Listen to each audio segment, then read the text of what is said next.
Good evening, and welcome to the Song of Urania, a podcast about the history of astronomy from antiquity to the present, with new episodes every full moon. My name is Joe Antonini. Well, in the last 5 episodes, our focus has been on the astronomy of the Babylonians, and we've followed its development from the earliest inscriptions we have from around 2000 BC, up until its pinnacle in the last few centuries BC, when it was under the rule of the Persians and the Macedonians.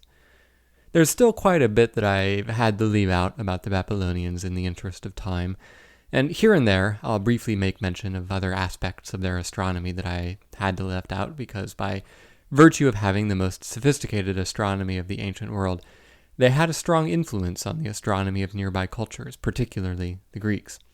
But if this series ever has a hope of getting to the present day, as its tagline promises, we need to move along. So, our attention now turns to the civilization that built upon the astronomy of the Babylonians and ultimately developed a cosmological model which would hold sway in the West for some 15 centuries, namely the Greeks. Now, in order to understand the development and unique characteristics of Greek astronomy, we're going to have to back up in time a little bit. When we finished with the Babylonians, we had made it to the last few centuries BC. After the death of Alexander the Great, Babylon was squabbled over by Alexander's generals in what have come to be called the Wars of the Diadochi. Diadochi roughly meaning successor. These wars were hard on the citizens of Babylon, and many of them left the city. Finally, in 275, one of the Diadochi named Seleucus forced the residents of Babylon to move to his newly constructed capital city some 40 miles north, which he modestly named Seleucia. But a remnant of priests remained at the Babylonian temple because astronomical records continue for some time, with the last record we have dating to around 100 AD. We will one day return to these events from the Greek perspective, but by 300 BC, quite a lot has already happened over in Greece, so we now need to back up by a few centuries. Now, you may recall from episode 4 that one of the defining events in the history of the ancient world was the late Bronze Age collapse during the 12th century BC.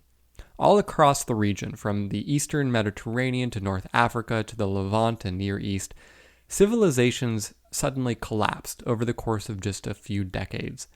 The Kassite Empire in Babylonia collapsed along with the Hittite Empire in Anatolia, or modern-day Turkey, and the Amorite states in the Levant. The Kingdom of Egypt survived the collapse but was drastically weakened both in terms of territory controlled and overall economic power. And the late Bronze Age collapse did not spare the region we are now going to turn our attention to, where modern-day Greece resides. During the Bronze Age, this part of the world hosted 2 notable civilizations, the Minoans and the Mycenaeans. The Minoans were the older of the two and built a vibrant kingdom that emerged very early on the island of Crete around 3000 BC and developed for some 15 centuries before beginning a gradual decline around the 16th century BC and then suddenly disappearing during the late Bronze Age collapse around 1100 BC. Later in the series, we may talk about the astronomy of the Minoans, but for now, the relevance of the Minoans to our story of the Greeks is they built their civilization on land that the Greeks later occupied, and this civilization persisted in the cultural memories of the Greeks through their mythical founder, King Minos. According to the myth, King Minos had a son named Androgeus, who regularly competed in the Olympic Games every 4 years. Androgeus was a skilled athlete and excelled in the games. At the time, Aegeus was the king of Athens and had a brother named Pallas, who was apparently an extraordinarily prodigious man and had 50 sons, collectively called the Palantides.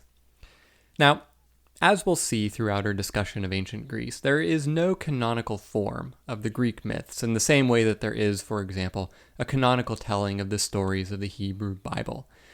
In the Greek myths, details or even major plot points can vary widely between different authors. In one telling of the story, the Palantides became jealous of Androgeus' athletic prowess and assassinated him. In another version of the story, they became good friends with Androgeus, which made King Aegeus nervous. King Aegeus feared that Pallas might use his son's friendship with Androgeus to conspire with King Minos and assassinate him and usurp the throne. And so King Aegeus preemptively killed Androgeus. Whatever the details, Androgeus winds up murdered in Athens, and King Minos is understandably upset. He sends the entire Cretan fleet to Athens to demand satisfaction from King Aegeus. King Aegeus either does not know who the assassin was, or perhaps was himself responsible for the murder, and so he puts the entire city of Athens at the mercy of King Minos. King Minos then exacts a terrible tribute from Athens. Every 7 years, the city would have to send the 7 most courageous young men and the 7 most beautiful maidens to the city of Knossos, the capital city of Crete, where they would then be thrown into a terrifying structure called the labyrinth. Now, apologies if this story is about as winding as the labyrinth itself, but Greek myths are a fairly intricately constructed web, which makes it hard to tell one story in isolation of all the others.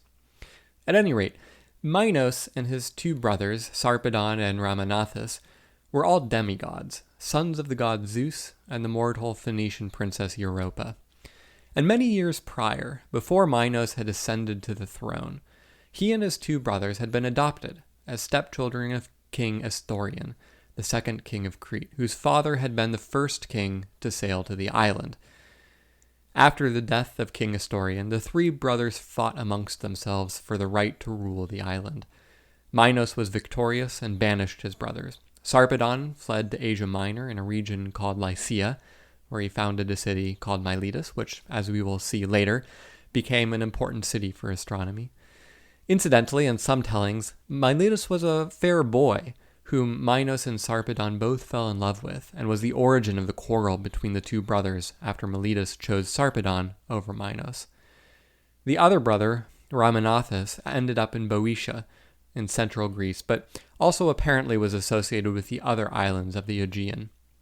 All this is to say that King Minos had won the throne, but he did not feel especially secure in his right to rule. So he prayed to Poseidon, the god of the sea, to send him a sign. And Poseidon answered his prayers and sent him a snow-white bull, today called the Cretan bull. Now, something to know about relations between gods and mortals was that they were heavily dependent upon sacrifice.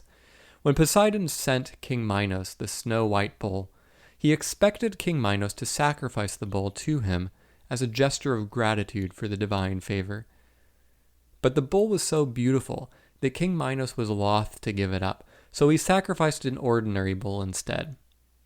Well, this ingratitude enraged Poseidon, who then enlisted Aphrodite, the goddess of love, to cause King Minos' wife, Queen Pasiphae, to fall madly in love with the bull. In order to consummate her love, she ordered Daedalus, the finest craftsman in the land, to construct a hollow wooden cow that she could occupy. Daedalus then covered the wooden cow in a real cowhide so as to attract the Cretan bull. Queen Pasiphae then, shall we say, came to know the bull in the biblical sense, and gave birth to a half-man, half-bull creature, which she named Astorion II after its grandfather, but which became more commonly known as the Minotaur. King Minos was naturally horrified by this development, and so he ordered Daedalus to construct an intricate prison called the Labyrinth, in which the passageways twisted and turned, opening one upon the other, so that even the wiliest of prisoners could not find an exit. The maze was so subtle that after constructing it, Daedalus himself was hardly able to escape his own creation. King Minos then imprisoned the Minotaur in the center of the labyrinth, where it would find and devour any unfortunate prisoners who were thrown in the labyrinth with it. Now, if I can briefly pause in the mythical narrative and turn back to the actual Minoans, the most impressive cultural artifacts that they produced were 5 extraordinary palaces across the island of Crete. By far the largest of these palaces is in the capital city of Knossos, and was discovered by the archaeologist Arthur Evans in the year 1900.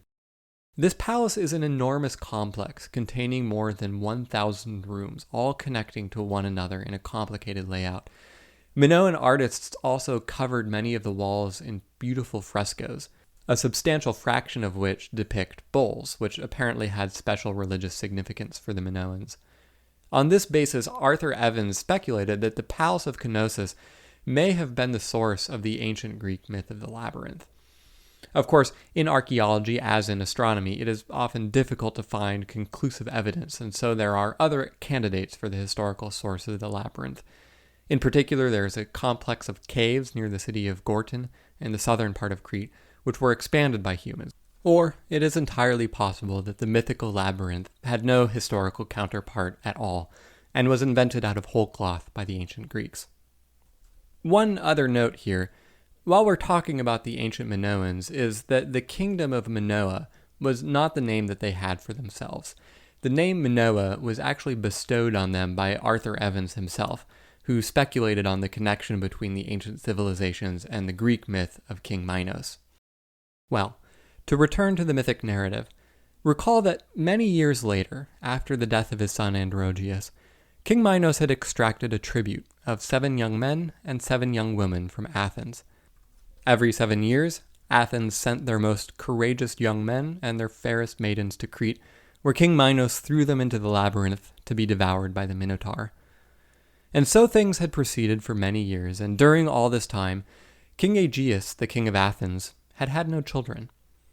Naturally, he wanted an heir, so he did what all great Greek heroes did when they came at a crossroads in life. He went to visit the Oracle of Delphi. Then the Oracle of Delphi did what she did best. She provided a cryptic reply that invariably the hearer would not understand until it was too late and had come to pass. In this case, the oracle told King Aegeus, "Loosen not the bulging neck of the wineskin, great chief of the people, until you have reached the height of Athens, lest you die of grief." King Aegeus could not understand the meaning of this prophecy, and on his journey home stopped at the palace of King Pythias in Troezen, who was renowned for his erudition and wisdom. During dinner, King Aegeus recounted the prophecy to King Pythias, who immediately understood its meaning. But King Pythias did not tell King Aegeus. Instead, over the course of the dinner, Pythias plied Aegeus with unmixed wine. As a slight digression here, in ancient Greece, wine was consumed copiously, but the Greeks almost exclusively diluted their wine with water, or sometimes snow, for cold drinks. Drinking wine at full strength, as we do today, was seen as barbaric and potentially deadly. The Greek chronicler Pausanias tells in the 2nd century AD in his book Description of Greece that the Gallic chieftain Brennus had committed suicide just by drinking undiluted wine. And Herodotus writes that the Spartan king Cleomenes I had adopted the practice of drinking wine undiluted from the barbaric Scythians and was subsequently driven insane. So when we see that Pythias plied Aegeus with unmixed wine, we are meant to understand that Aegeus was made well, truly, and hopelessly sloshed. King Pythias then made his daughter Aethra sleep with the drunken King Aegeus. Later that night, as she was sleeping, Athena, the goddess of wisdom, came to Aethra in a dream and instructed Aethra to waken and quickly go to the neighboring island of Spheria. Incidentally, this detail comes to us from the same Pausanias who warned us about the deadly effects of drinking unmixed wine in his description of Greece. In Spheria, she was to pour out a libation to summon Poseidon and lay with him as well. The resulting child, named Theseus, was thus the son of both Poseidon and Aegeus, and like the hero Heracles, was a demigod, half human and half divine. After King Aegeus woke up the next day, undoubtedly with a terrific hangover, he learned what he had done, and it was not long before he discovered that Aethra was pregnant. King Aegeus needed to return to his kingdom, so what he did was he removed his sandals and sword and placed an enormous boulder on top of them. He then told Aethra that his son would be ready to come to his kingdom when he could remove the boulder and retrieve the items. Well, 16 years passed, and Theseus grew in strength until one day he was able to move the rock and claim his father's sandals and sword. Theseus then set out to meet his father in the kingdom of Athens.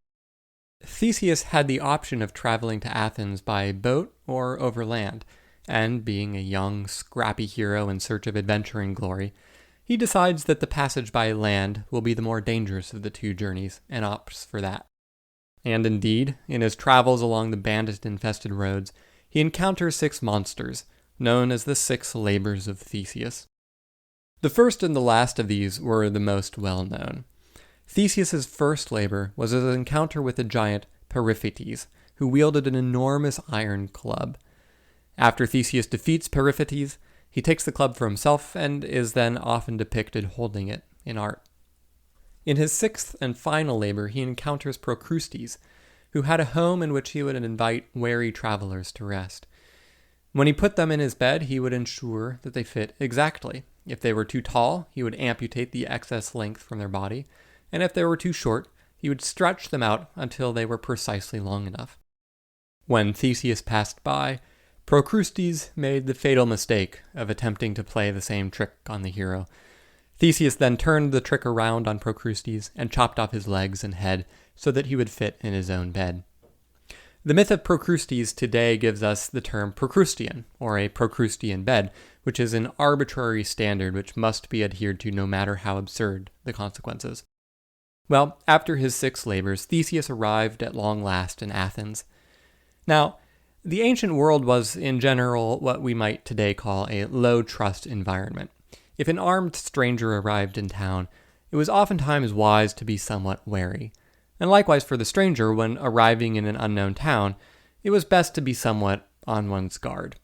So Theseus kept his identity secret for a time when he arrived.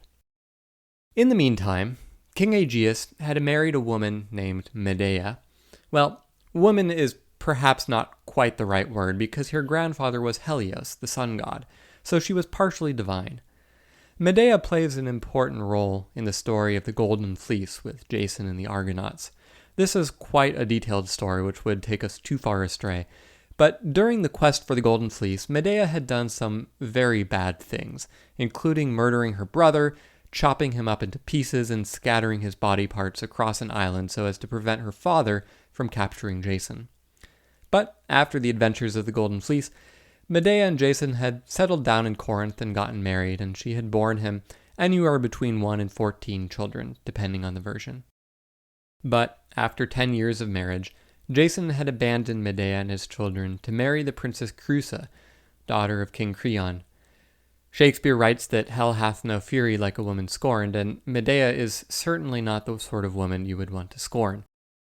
As the myth is told in Euripides' tragedy Medea, Medea then sends Creusa a dress covered in poison which kills her, and then her father King Creon when he tries to save her. Medea then murdered her own children and fled Corinth on a flying chariot given to her by her grandfather Helios. Medea then went through some adventures of her own on her flight from Corinth, but ultimately she ended up in Athens where she met and married King Aegeus. So this is our hero Theseus' stepmother. Upon Theseus' arrival into Athens, Medea immediately recognizes him as Aegeus' son. Well, Medea had also borne King Aegeus a son of her own, named Medes, and she wanted Medes to inherit the Athenian throne. Medea then convinced King Aegeus that the stranger Theseus was a threat and should be disposed of. And as always, Medea had a plan for how to do this. If you recall the snow-white bull that Poseidon had given King Minos as a sign that he was the rightful ruler of Crete, with which his wife Pasiphae had fallen in love with and had ended up with the birth of the Minotaur, and the construction of the labyrinth and all that, well, this same bull had gone on a rampage across Crete, destroying whatever it had come across.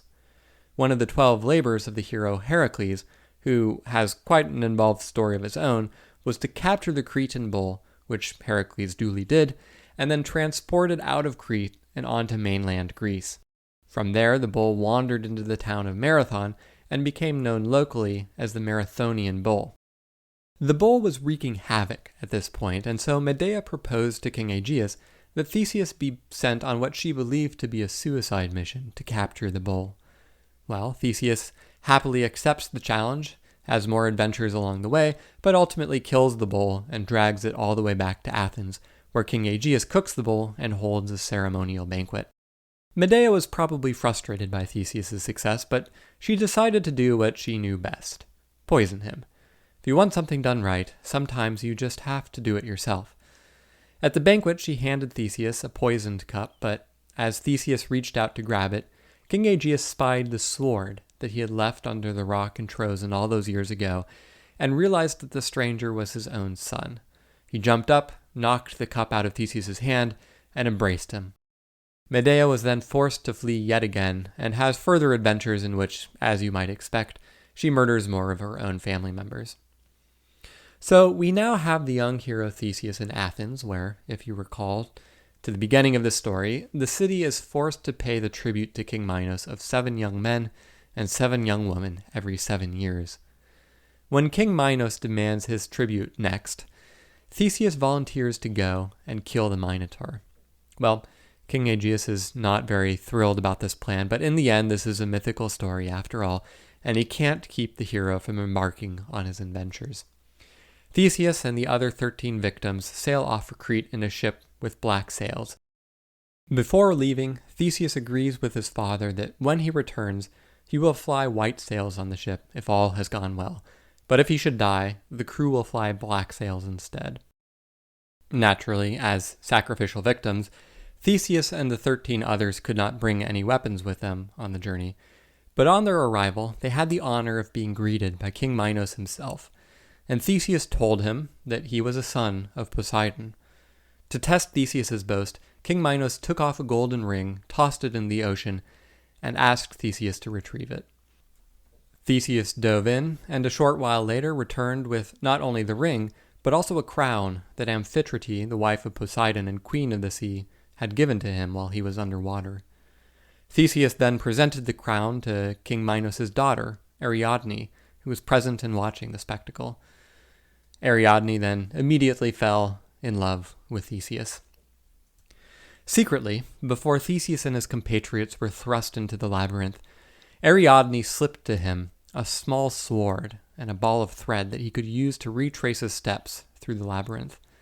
That was all the help that Theseus needed, and with his sword and the thread of Ariadne, he slew the Minotaur and was able to escape triumphant.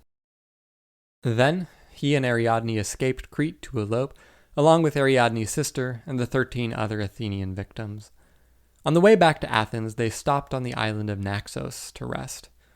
But there, Theseus abandons his new lover while she is still sleeping, and sails away from Naxos without her. Different versions of the story give Theseus different motivations for abandoning Ariadne. Some of them say that he could not trust her because she betrayed her father, and others say that he learned that she was already married to Dionysius, the god of wine.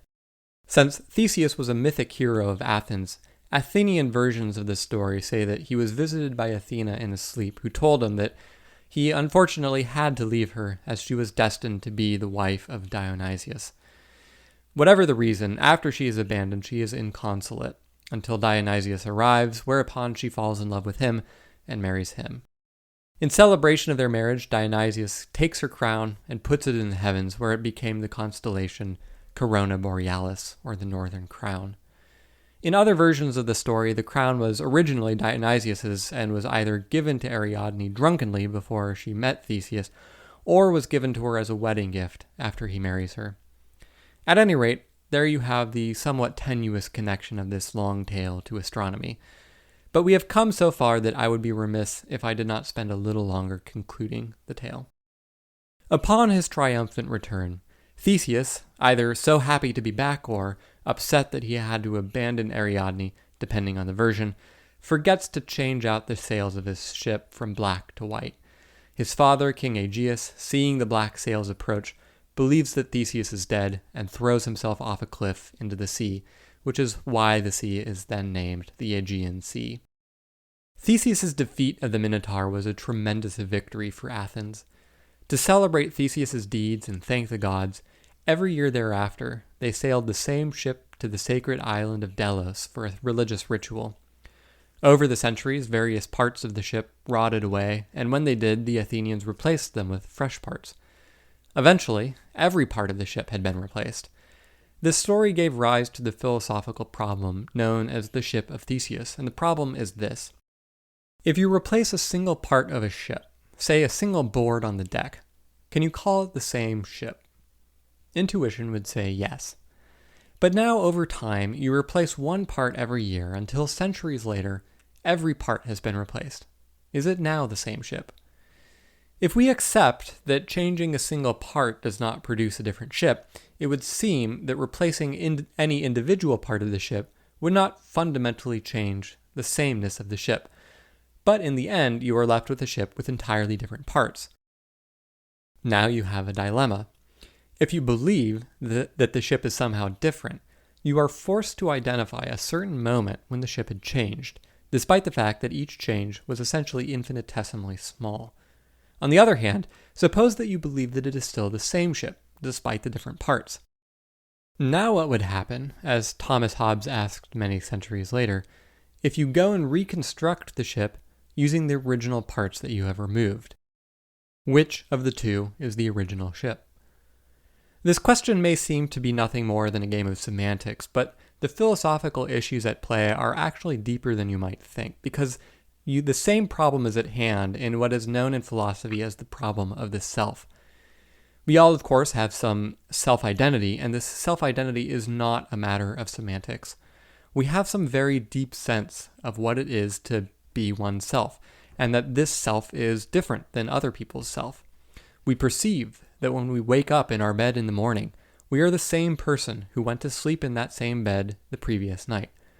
We don't go to sleep one night as Sally and then wake up the next morning in a different bed as Jane, nor do we have the experience of being born anew in the morning as an entirely separate self from the person who went to sleep in the bed the previous night. So intuitively, we believe deeply that there is some continuity in our conception of the self from moment to moment and day to day, and even over the course of our lifetime, even though we change dramatically from childhood to adulthood to old age. But the same problems at play in the problem of the self are at play in the ship of Theseus, but without the metaphysical baggage of notions like consciousness and memory. Well, this is at least supposedly a podcast about the history of astronomy, so we cannot answer fundamental problems in philosophy.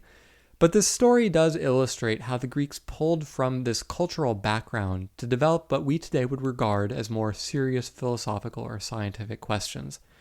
And the fact that one of the great English philosophers, Thomas Hobbes, 15 centuries later, was still seriously pondering these questions provides a hint of the impact that Greek ideas had on the development of Western intellectual culture.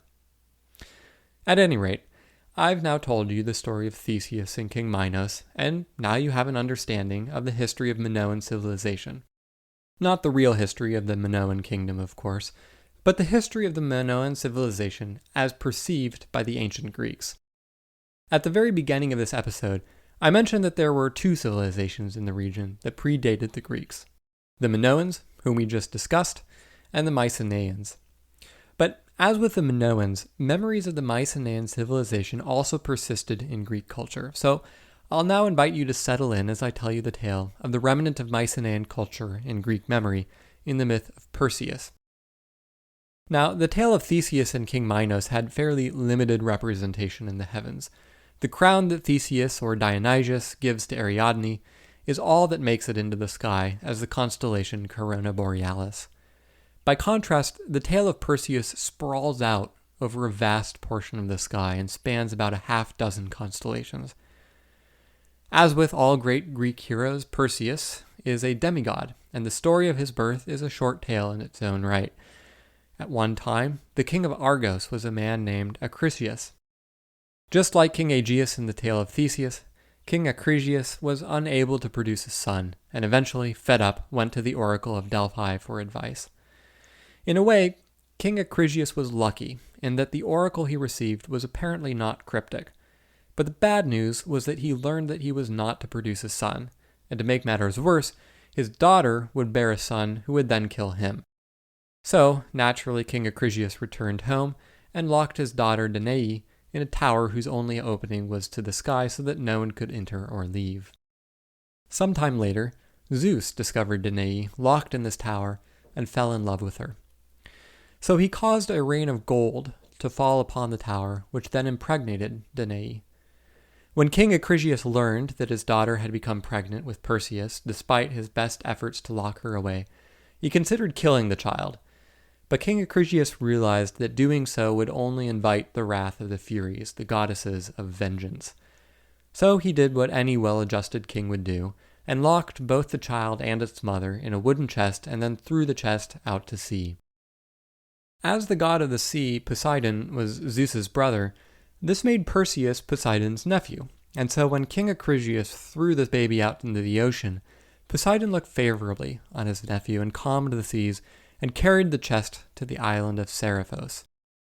There, the chest with the baby Perseus and its mother was discovered by a fisherman named Dictys, who also happened to be brother to the king of the island, Polydectes. Dictys took Perseus to Polydectes, who adopted him as his own son. As Perseus grew up, Polydectes began to fall in love with Perseus's mother, Danae. But Perseus didn't entirely trust Polydectes and wouldn't let him come close to her. So Polydectes came up with a plan to circumvent the meddling kid.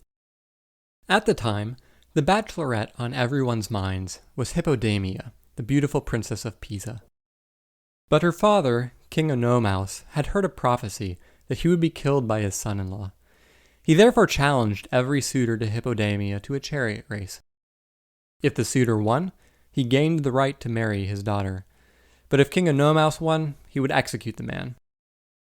King Onomaus had mounted the heads of 18 failed suitors around his palace as a warning to any other young men against getting any ideas.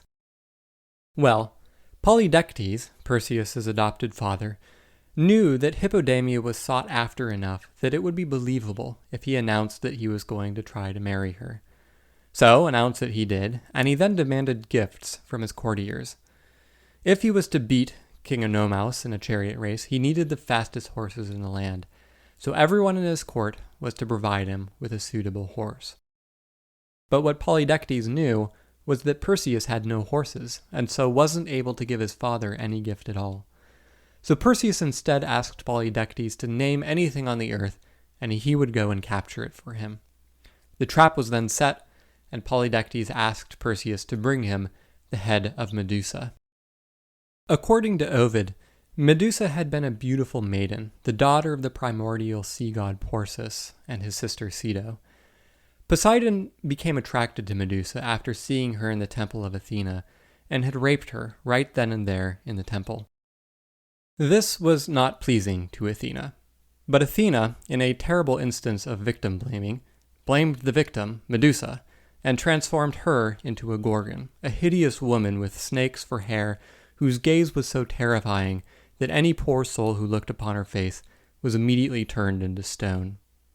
The gods of the ancient Greeks were not especially known for their just dealings with mortals. Thanks to Perseus, Medusa is the best known of the Gorgons, but there were actually two others, Stheno and Euryale. Although the three were sisters, Stheno and Euryale were immortal, and Medusa, being the youngest of the three, was mortal. Since all three were present in the temple when Medusa was raped, Athena had transformed all three into Gorgons. Being a demigod, Perseus had the gods on his side, and Athena visited him to provide advice for his quest, and gave him a mirrored shield, by which he could look at Medusa without turning to stone. Zeus, in turn, gave him a sword of adamantine that he could use to slay the Gorgon, and Hermes lent him the talaria, his winged sandals. Athena then advised Perseus to find the Graeae, 3 old women who were sisters of the Gorgons, and who could tell Perseus their whereabouts. The Graeae were so tremendously old that they had only a single eye and a single tooth among them, which they then shared between each other to speak and to see. Perhaps Perseus asked the Graeae nicely for the location of Medusa and was rebuffed, or perhaps not, but at any rate, as one of the old women passed the eye to her sister, Perseus stole it and held it ransom until they told him the location of Medusa's cave. From them he also stole a knapsack in which to transport Medusa's head, and the helm of invisibility, a hat created by Hades that could be worn to render the wearer invisible, that the Graeae had somehow ended up with. In some versions, the Graeae had also acquired Hermes' winged sandals, and he steals those too, rather than receiving them from Hermes directly. And in other versions, the Graeae didn't have the helm of invisibility, but instead, Athena gave it to Perseus herself. But, in the end, Perseus has all the tools he needs and now knows the location of Medusa somewhere near the end of the earth. He flies there using the winged sandals of Hermes, and then puts on the helm of invisibility, thereby becoming invisible, uses the mirrored shield to find Medusa, and Zeus's sword to cut off her head. He then puts her head in the Graia's knapsack, and, being invisible, can flee from the wrath of Medusa's other two sisters. Medusa, being pregnant with the child of Poseidon, then gives birth to this child, a young man with a golden sword named Chrysaor, and the winged horse Pegasus, both of whom spring from the blood of her neck after her decapitation. Incidentally, the detail about Pegasus and Chrysaor being birthed from the blood of Medusa's neck, rather than a more usual birth, means that these were higher births of gods rather than mortals. In a similar way, the goddess Athena was born from the head of Zeus fully formed. Well, on the long journey back, Perseus stopped in the land of King Atlas. Atlas was a Titan, one of the ancient race of gods that had originally ruled the cosmos.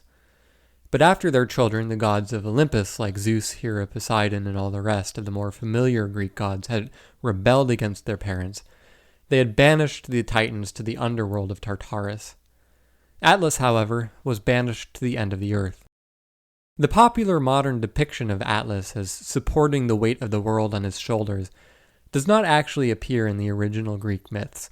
Instead, in the Greek myths, he was made to support the dome of heaven upon his shoulder. Despite Atlas's punishment, it seems that his realm was really quite lovely, and although he was cursed to support the vault of heaven upon his shoulders, he seemed to be free enough to engage in other activities, at least for the purposes of this mythical tale. Most prized in his land was an orchard where the trees produced golden apples hanging from golden branches amid golden leaves. Atlas had been warned in a prophecy that a son of Zeus would come to his orchard and steal his golden apples. So, when Perseus showed up and announced that he was the son of Zeus and asked Atlas for his hospitality, Atlas immediately told him that he was not welcome in his land and to flee, whereupon he attempted to make Perseus leave. Perseus, being a demigod, was strong, but no match for a Titan. So instead he pulled out the head of Medusa and held it before Atlas, who immediately turned to stone, thus forming the Atlas mountain range in northern Africa. Now, the mythic narrative is a little contradictory where Atlas is concerned. Although the Greeks related that the petrification of Atlas was the origin of the Atlas Mountains, they also insist that the prophecy that Atlas was worried about was later fulfilled when Heracles, another son of Zeus, came and stole the golden apples as one of his 12 labors. And in that story, Atlas is fine as fettle and moving about freely to defend his precious apples. So there's perhaps a bit of a plot hole there, but let's maybe not get too hung up on it. After leaving the kingdom of Atlas, Perseus was passing through the land of Ethiopia on his way home. Now, a quick word about Ethiopia. To the Greeks, Ethiopia did not just represent the modern land we call Ethiopia. Instead, Ethiopia, spelled with an extra A in front, was the entire region of the world to the south and west of Egypt, and particularly referred to the most distant southwestern parts, today around the countries of Algeria and Libya. At that time, a man named Cepheus was king of Ethiopia, and his wife, Cassiopeia, was queen. Cassiopeia was vain and proud, and boasted that she was more beautiful than even the sea nymphs. Now, as you might expect, boasting that you, or anyone else for that matter, is more beautiful than any goddess will not end well for you. Poseidon was enraged and sent a flood to destroy the land. King Cepheus consulted the oracle of Ammon, who counseled him to sacrifice his daughter Andromeda to Poseidon. So King Cepheus chained his daughter to a rock by the sea to be devoured by the great sea monster Cetus, sent by Poseidon. And it is upon this ghastly scene that Perseus happens as he is flying through Ethiopia. He sees a beautiful woman chained to a rock, and Cetus fast approaching. So Perseus comes to the rescue. In some tellings of this story, before saving her from the terrible sea monster fast approaching, he takes some time to bargain with her parents and gets them to agree that if he saves her, she will marry him. Well, regardless of the details, he slays Cetus with his sword and saves Andromeda, and there's a grand feast and everybody celebrates. Or almost everyone, anyway. An awkward detail that King Cepheus and Cassiopeia left out when they were frantically bargaining with Perseus is that she was actually already engaged to someone else. King Cepheus had already betrothed her to his own brother, Andromeda's uncle, Phineus. By most accounts, Phineus was not especially interested in Andromeda, except as a way to gain the Ethiopian throne. But with his political ambitions crumbling before his eyes, Phineus was not at all happy during the banquet, and at some point snapped and threw his spear at Perseus. Evidently, Phineus was a poor shot because he missed, but then all hell broke loose in the banquet hall, as all of Phineus's friends proceeded to brawl with the guests of King Cepheus, who had come to like Perseus and were on his side. In the middle of this general chaos, Perseus shouted, "Let all who are my friends avert their eyes," and raised up the head of Medusa, thereby turning Phineus's allies into stone.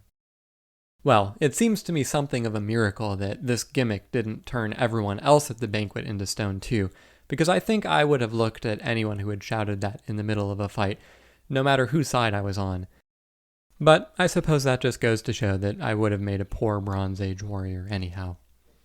Now, somehow, Phineus himself had not looked upon the head of Medusa, and seeing that all his friends had turned to stone, begged Perseus, with his face turned to the side, to spare his life. But Perseus was one stone-cold man, and swung the face of Medusa in front of Phineus's face and turned him to stone anyway. This entire episode features prominently in the night sky. Near the north celestial pole, we have the constellations Cepheus and Cassiopeia, the king and the queen. Cepheus is a little faint, but Cassiopeia makes a recognizable W or M shape depending on the season and time of the night, and represents Cassiopeia sitting on her throne. The story is that the gods placed Cassiopeia so close to the north celestial pole so that 50% of the time she would be upside down, in a lesson of humility towards the gods. A little south of Cassiopeia and Cepheus is the constellation of Andromeda, their daughter, and the three constellations together thereby make up the royal family. To the west is the constellation of Pegasus, the winged horse that sprung from the neck of Medusa after her decapitation. 3 of the stars of Pegasus, along with 1 of the stars of Andromeda, make an asterism known as the Great Square of Pegasus. Then, to the east of Andromeda, is the constellation of none other than Perseus himself, and a little ways south of Andromeda is the great constellation of Cetus, the sea monster, one of the largest constellations in the sky. The constellation of Cetus itself is a part of another vast region of the sky known as the sea, or the water, where a large number of watery constellations are all clustered next to each other. Adjacent to Cetus we have Eridanus, the river, and Pisces, the fish, which in turn is next to Aquarius, the water bearer, and then is next to Pisces austrinus, the southern fish, and these two are next to Capricornus, the sea goat, which then turns into Delphinus, the dolphin. Capricornus, Aquarius, and Pisces are all zodiacal constellations, and may have gained their watery association because the sun passes through them during winter, which is the rainy season in the Mediterranean. Well, before I get too carried away with all this astronomy, we should wrap up the story of Perseus, but you will be relieved to hear that it is getting close to the happily ever after ending. Perseus and his new bride Andromeda return to Seriphos, where his adopted father Polydectes has evidently attempted to take advantage of Perseus's absence and has violently thrust himself upon Perseus's mother, Danae, forcing her into hiding. Upon learning of this, Perseus then petrifies Polydectes with Medusa's head and coronates as king Polydectes' brother, the fisherman Dictys, who had originally discovered Perseus and his mother in the wooden chest. Having fulfilled his quest, Perseus returned the sword to Zeus, the winged sandals to Hermes, and gave the head of Medusa to Athena as a gift, who then mounted it upon her shield. The final episode of the adventures of Perseus varies in the telling, but in one version, Perseus' grandfather, King Acrisius, heard of Perseus' exploits and that he was coming home. Now, as you'll recall, King Acrisius had been worried about the prophecy that the son of his daughter was to kill him. Fearing that Perseus would try to come home to Argos and kill him, Acrisius left for Larissa, where there happened to be an athletic competition underway. Unbeknownst to him, Perseus had already arrived at Larissa and was competing in that very competition. During one of the games, Perseus' discus throw veered off course and struck his grandfather, killing him, thereby fulfilling the prophecy. Although Perseus was the heir to the throne in Argos, he voluntarily exiled himself since he had come to the throne by killing its occupant, even if inadvertently. So Perseus gave the throne to his cousin Megapenthes, and Perseus wandered off into the countryside. At some point during his wanderings, he either dropped his hat or the top of his sword or found a particularly interesting mushroom, the names of which, all of which are Mycenae in Greece, and there founded the city of Mycenae, and the Mycenaean civilization, where, unusually for Greek mythology, he lived happily ever after with his wife Andromeda. Well, some versions do have him coming across the head of Medusa again as an old man, trying to kill some people with it, finding that it didn't seem to work, and then taking a look at it himself, whereupon he himself turned into stone in an ancient version of looking down the barrel of a gun and pulling the trigger when it doesn't fire at your enemies.